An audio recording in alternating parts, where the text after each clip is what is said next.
Kesilapan terbesar pelabur newbie dalam emas ni adalah apabila mereka membeli emas menggunakan bajet yang mereka ada pada satu masa sahaja semata-mata nak kejar harga. Sebelumnya harga emas turun dengan sangat signifikan, turun ke paras RM600. Mereka melihat ini adalah peluang terbaik untuk membeli emas dan dengan bajet yang mereka ada untuk melabur dalam emas, contohlah dalam RM5,000, mereka terus membeli RM5,000 pada harga RM600 per gram. Tapi tengoklah harga hari ini dah turun banyak. Dekat sini mereka dah rugi sebab langkah yang terbaik sebagai seorang pelabur adalah mereka pecahkan dana tersebut kepada beberapa pecahan.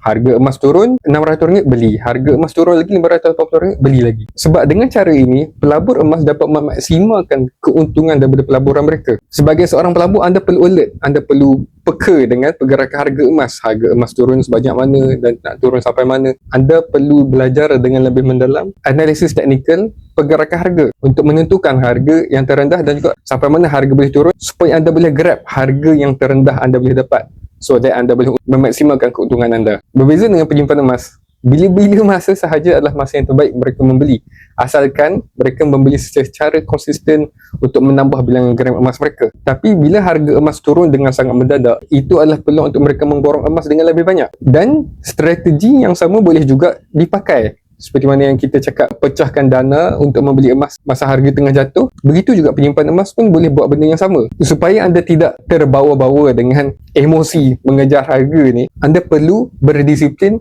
dan berobjektif dalam setiap pembelian anda. Contohlah harga emas tengah volatile kan, dan kebetulan pula kita tengah ada bajet lebihan lah, kita dah menyimpan tiap bulan, tetapi kebetulan ada pula lebihan untuk bulan tersebut. Sebagai contoh RM500, sebaiknya adalah anda pecahkan RM500 ini kepada 3 pecahan. Pecahan pertama, masa harga emas jatuh RM600, beli sekali. Turun lagi RM590, belilah lagi. Tapi the thing is, kita tak tahu masa harga emas turun RM600 itu harga emas akan turun lagi ke ataupun naik semula. Sebab itulah pentingnya kita beli sekadar satu pecahan sahaja. Kalau naik semula, at least kita dah dapat grab masa harga yang lebih rendah. Kalau harga emas naik semula pun, itu bergantung risk management masing-masing lah. Kalau anda still nak tambah bilangan gram emas anda sebab sebelum ni anda pernah membeli pada harga RM750 kan. Jadi harga emas yang RM600 ni basically rendah lah. Still anda untung, anda dapat gram emas dengan lebih banyak. Penyimpan dan pelabur emas ni nampak macam lebih kurang sama je strategi, tetapi dari sudut mindsetnya berbeza. Pelabur dia nakkan maksimalkan keuntungan, tetapi penyimpan dia nak menambah